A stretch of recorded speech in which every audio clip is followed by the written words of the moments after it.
పరమ పవిత్రమైన శ్రావణ మాసము మరియు మనం వరలక్ష్మి వ్రతం చేసుకున్నాము. లక్ష్మీదేవి ఈరోజు శనివారము.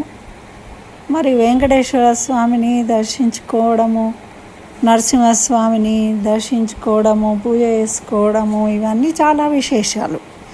అందులో ఇంకా ఈ మాసంలో వచ్చే ఏకాదశి రేపు ఆదివారం రోజు. ఇది చాలా విశేషమైన ఏకాదశి. మరి ఇటువంటి విశేషమైన ఏకాదశి గురించి మనము తప్పకుండా తెలుసుకోవాలి. కాబట్టి అందరూ చూడండి. మొట్టమొదటగా లైక్ చేయండి, తర్వాత విని చక్కగా ఒక విష్ణుమూర్తి నామాన్ని కామెంట్లో తెలియజేయండి. మీ బంధుమిత్రులకు షేర్ చేయండి. మహిళా లోకానికి స్వాగతం. అందరికీ నమస్కారం అండి. మనకు ప్రతి మాసంలో 2 ఏకాదశులు వస్తాయి కదా. అదేవిధంగా ఈ శ్రావణ మాసంలో కూడా ఒక అద్భుతమైన ఏకాదశి, శ్రావణ మాసం శుక్లపక్షంలో వచ్చే ఏకాదశి విశేషాలు తెలుసుకుందాం. ఇవి చాలా విశేషమైనవి. ఇది తెలుసుకోవడం వల్ల మనం కలిగే పుణ్యాన్ని మనం ఈ వీడియో చివరిలో తెలుసుకుందాము. దాని ఫలితం ప్రభావం ఎటువంటిదో. కాబట్టి ఇక్కడ స్కిప్ చేయకుండా పూర్తిగా వినండి. మనకు ఈ మాసంలోనే కృష్ణ భగవానుడు అవతరించాడు. తెలుసు కదండి, శ్రావణ మాసంలోనే. మరి శ్రావణ బహుళాష్టమి రోజు కృష్ణ కన్నయ్య ఈ భూమి మీద అవతరించి ఎంతోమందిని తరింపజేసిండు. ఎంత అద్భుతమైనది కదండి భాగవతం. అటువంటి కృష్ణుడు పుట్టిన మాసం. అందులో విశేషం ఏంటి అంటే ఈ ఏకాదశి పేరు పుత్రదా ఏకాదశి. పుత్రదా ఏకాదశి గురించి స్వయంగా శ్రీకృష్ణుడే ధర్మరాజుకు చెప్పిండు, దీని ప్రభావం ఎటువంటిది అనేది. కాబట్టి అది తెలుసుకోవాలి అంటే మనం ఎంతో భక్తి శ్రద్ధలతో వినాలి. మరి ఆ కృష్ణ భగవానుడు ఏ విధంగా చెప్పాడు ఏకాదశి వ్రతము అనేది? మనము ఉపవాసం ఉండడము, విష్ణువును పూజించడము, జాగారం చేయడము, బ్రాహ్మలకు ఇతోధిక దక్షిణ సహితమైన స్వయం పాకాన్ని సమర్పించుకొని మరి ద్వాదశి పారణ చేయడం. ఇది ఏకాదశి వ్రత నియమాలు. ఆ రోజు మౌనం పాటించడము, మరి ఎవరితోని తగులాడకుండా ఉండేందుకే మౌనం పాటించడం. అంటే ఇంద్రియ నిగ్రహాన్ని కలిగి ఉండాలి ఒక్కరోజైనా అని భగవంతుడు మనకు ప్రాక్టీస్. అలా ఈ ఏకాదశి వ్రతం. అందులో మీరు అన్ని ఏకాదశుల కన్నా ఈ ఏకాదశి ఎందుకు ప్రత్యేకము అంటే, ఇది శ్రావణ మాసం అనేది శ్రవణ నక్షత్రము. సాక్షాత్తు ఆ వైకుంఠనాథుడే వెంకటేశ్వరుడిగా అవతరించిన నక్షత్రం. ఆ పేరుతో వచ్చింది కాబట్టి ఆయనే అధిపతి. మరి ఆయనే అధిపతి, స్వయంగా ఆయనే కృష్ణ భగవానుడిగా ఈ భూమి మీద అవతరించిన మాసము కదండి. ఎంత విశేషం చూడండి. కాబట్టే మనము ఈ ఏకాదశికి ఇంత విశేషమని చెప్తూ ఉన్నాం. అయితే కృష్ణ భగవానుడు అవతరించాడు. ఎవరికైనా ఒక స్త్రీ వివాహం కావాలి, వివాహమైన తర్వాత తను తల్లి కావాలి, మాతృత్వాన్ని కోరుకుంటుంది. మాతృత్వాన్ని కోరుకొని మరి ఎలా ఉండాలి అంటే కృష్ణుడిలా ఉండాలనే కోరుకుంటుంది. ప్రతి తల్లి తను యశోదలాగా తన కొడుకు కృష్ణుడిలాగా భావిస్తుంది. చిన్నప్పుడు కృష్ణలీలలన్నీ మనం చిన్నపిల్లల్లో చూస్తూ ఉంటాం కదండి. భాగవతం చదువుతూ ఉంటే మన పిల్లలను చూస్తూ ఉంటే మన కృష్ణుడు ప్రత్యక్షమైనట్టుగా ఉంటుంది. అన్ని లీలలు మన కోసమే చేసింది. ఎందుకు అంటే మన సంతానాన్ని అంత ప్రేమగా మనము పెంచుకోవాలి, అంత ప్రయోజకులను చేయాలి అని తను ఒక తల్లి కడుపులో జన్మించి మనకు చూపించాడు. ఆ చిన్న కృష్ణుడు చేసిన లీలలు వింటూ ఉంటే ఎంత ఆనందం కలుగుతుందండి. మరి అటువంటి ఆ పుత్ర సంతానం కావాలి. సంతానం లేని వాళ్ళకు సంతానం కావాలి. మరి పుత్ర సంతానం కలగాలి అని కోరుకుంటారు. అయితే దీని గురించే ఈ కృష్ణ భగవానుడు యుధిష్ఠిరుడికి చెప్పాడు. ఇది ద్వాపర యుగంలో జరిగింది. ద్వాపర యుగంలో మహిష్పతి అనే ఒక రాజు ఉండేవాడు. ఆ రాజు చాలా మంచి శాస్త్రాధ్యయనం చేసినవాడు, ధర్మంగా న్యాయంగా ప్రజలను పాలిస్తూ ఉన్నాడు.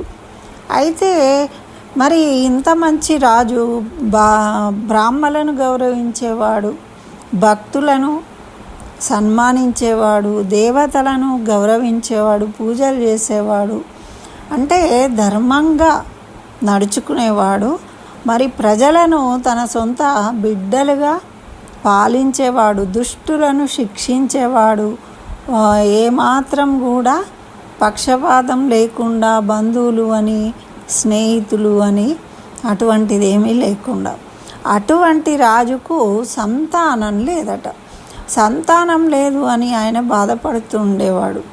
అయితే చూడండి, ఒక రాజు ఆయన బాధలు ఎవరు తీరుస్తారు? ప్రజలందరి బాధ్యత రాజుకుంటుంది, బాధలు తీరుస్తాడు. వాళ్ళు కోరిన కోరికలు నెరవేర్చడానికి ప్రయత్నం చేస్తాడు.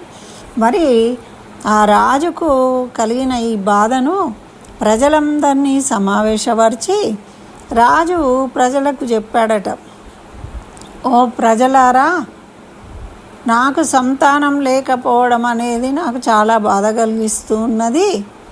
నాకు తెలిసి నేను ఏ పాపము చేయని వాడిని. మరి నాకెందుకు సంతానం కలగలేదో తెలియట్లేదు.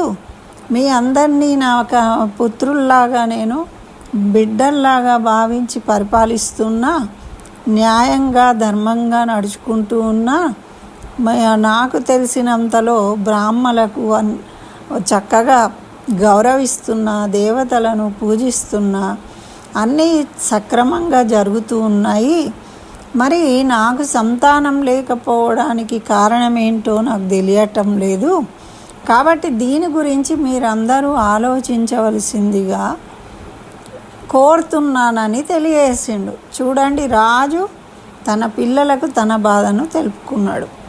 అయితే అప్పుడు బాధ్యతగా ప్రజలు కూడా ఏం ఆలోచించిండ్రు? అందరూ ఆలోచించి దీనికి రాజు కోసము సంతానం కలగడానికి మనం అందరము ఏదైనా ఒక ఉపాయం ఆలోచించాలి. ఏం చేద్దాము? తపస్సు చేద్దామా? ఎవరైనా పెద్దవారిని అడిగి తెలుసుకుందాము అని వాళ్ళందరూ అడవికి వెళ్ళారట. ఆ రోజుల్లో అడవుల్లో మునులు తపస్సు చేసుకునేవాళ్ళు కాబట్టి అక్కడికి వెళ్ళారట. అలా ఈ ప్రజలు, బ్రాహ్మలు అందరూ కలిసి ఆ అడవిలోకి వెళ్ళి చూస్తూ ఉండగా అక్కడ ఒక ఆశ్రమం కనిపించింది. ఆ ఆశ్రమానికి వెళ్ళి చూసేసరికి అక్కడ లోమశ మహర్షి ఉన్నారు. ఆ లోమశ మహర్షి వీరిని చూసి, ప్రజలారా, మీరు ఎందుకు, ఏ అవసరం గురించి వచ్చారో చెప్పండి, మీకు హితమైన విధంగా నేను మీకు ఉపదేశిస్తాను అని చెప్పారట. అంటే మునులు అలా ప్రజల క్షేమాన్ని కోరుకునేవారన్నమాట. వెంటనే ఈ ప్రజలందరూ కూడా వారికి సాష్టాంగ నమస్కారం చేసుకొని, వాళ్ళు మా మహీజితుడు మా రాజు మహిష్మతి నగరం నుండి వచ్చాము. మా రాజు చాలా మంచివాడు, బాగా రాజ్యపాలన చేస్తూ ఉన్నాడు. కానీ మా రాజుకు సంతానం లేకపోవడం మా అందరికీ బాధగా ఉంది. వారికి సంతానం కలిగే ఉపాయాన్ని ఏదైనా ఉంటే మాకు ఉపదేశించండి, మేము ఏం చేయాలో చెప్పండి అని అడిగారట. అడిగితే ఆ లోమశ మహర్షి ఎటువంటి వాడు అంటే బ్రహ్మ తేజస్సు గలవాడు, అన్ని శాస్త్రాలు చదివినవాడు, మునులకు త్రికాల జ్ఞానం ఉంటుంది. అంటే భూత భవిష్యత్ వర్తమానాలు అన్నీ తెలుస్తాయి వాళ్ళకి. ఒక 2 నిమిషాలు ధ్యానంలోకి వెళ్ళి తెలుసుకున్నారట. పూర్వజన్మలో మా రాజు మహీజితుడు ఒక ధనము లేని వైశ్యుడు, వ్యాపారం చేస్తూ అందరినీ మోసం చేసేవాడు, ఊరు తిరుగుతూ ఉండేవాడు. అట్లా ఒకరోజు ఒక ఊరికి వెళ్ళి దారిలో వచ్చేటప్పుడు ఆయనకు చాలా దాహం వేసి ఒక జలాశయం దగ్గరికి వెళ్ళిండు. దిగుడు బావి ఉంది, మెట్లు దిగి నీళ్లు తాగుదాం అనుకున్నప్పుడు అక్కడ ఒక ఆవు తన పిల్లలతో నీళ్లు తాగడానికి వచ్చిందట. వస్తే అది చూసి ఈయన కోపంతో ఆవు పిల్లలను కొట్టి పంపించాడు. ఆ విధంగా చేయడం వల్ల గోవులను అవమానించి శిక్షించాడు కాబట్టి ఈయనకి సంతానం లేకుండా పోయింది అని తెలియజేసిండట. అయితే మరి దీనికి ప్రాయశ్చిత్తం ఏం చేయాలి? మీరు మహానుభావులు, మీరు మా పూర్వజన్మ పుణ్యం వల్లనే మీరు మాకు కలిసిండ్రు. అంటే ఎవరైనా గొప్పవారిని మనం దర్శిస్తున్నప్పుడు ఏదో మనకు శుభం జరుగుతుంది అని అంటారు పెద్దలు. కాబట్టి మీరు తప్పకుండా ఇది మాకు తెలియజేయండి, మేము ఏమి చేయగలము, ఏ విధంగా దీన్ని దాటగలం అని అంటే, సరే తప్పకుండా చెప్తాను వినండి అని శ్రావణ మాసంలో శుక్లపక్షంలో వచ్చే ఏకాదశిని పుత్రదా ఏకాదశి అంటారు. ఈ పుత్రదా ఏకాదశిని వ్రత నియమాల అనుసారం మీరందరూ కూడా వ్రతాన్ని చేయండి. చేసి ఆ పుణ్యాన్ని మీ రాజుకు దారబోసినట్టయితే మీ రాజుకు ఆ పాపము విముక్తి పొంది ఆయన సంతానవంతుడు అవుతాడు అని తెలియజేసిండట. అప్పుడు వీళ్ళందరూ ఆనందించి ఆ మునికి నమస్కరించి తిరిగి నగరానికి వచ్చారు. వాళ్ళు ఈ శ్రావణ శుక్ల పక్ష ఏకాదశి పుత్రదా ఏకాదశి వ్రతాన్ని నియమానుసారం ప్రజలందరూ ఆచరించి ఆ పుణ్యఫలాన్ని రాజుకు దారబోసింది. ఆ ఫలం వల్ల వారికి ఉన్న దోషాలు తొలగిపోయి ఆ రాణి గర్భవతి అయి చాలా బలవంతుడైన ఒక మగబిడ్డను కన్నది. తర్వాత చాలా కాలం వారు ఆనందంగా జీవించారు, రాజ్యపాలన చేసిండు. ఇది శ్రీకృష్ణ వారు యుధిష్ఠుడికి చెప్పారు. అందుకే దీని పుత్రదా ఏకాదశి అని. అంటే సంతానం లేని వారికి సంతానం కలుగుతుంది ఈ వ్రతం చేస్తే. పుత్ర సంతానం కావాలని కోరుకునే వాళ్లకు పుత్ర సంతానం కూడా కలుగుతుంది.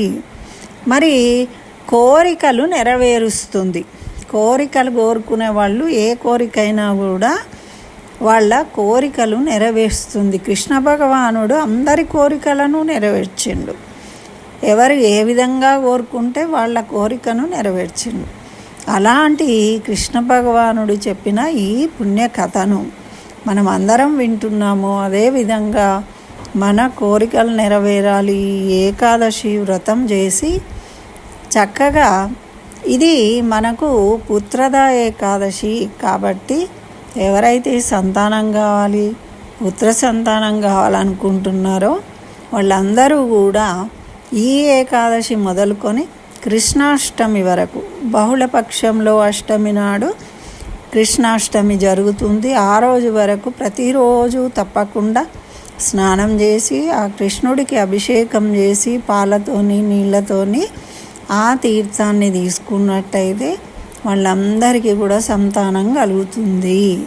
వాళ్ళ కోరిన కోరికలు నెరవేరుతాయి అని కూడా మనకు పెద్దలు తెలియజేసిండ్రు.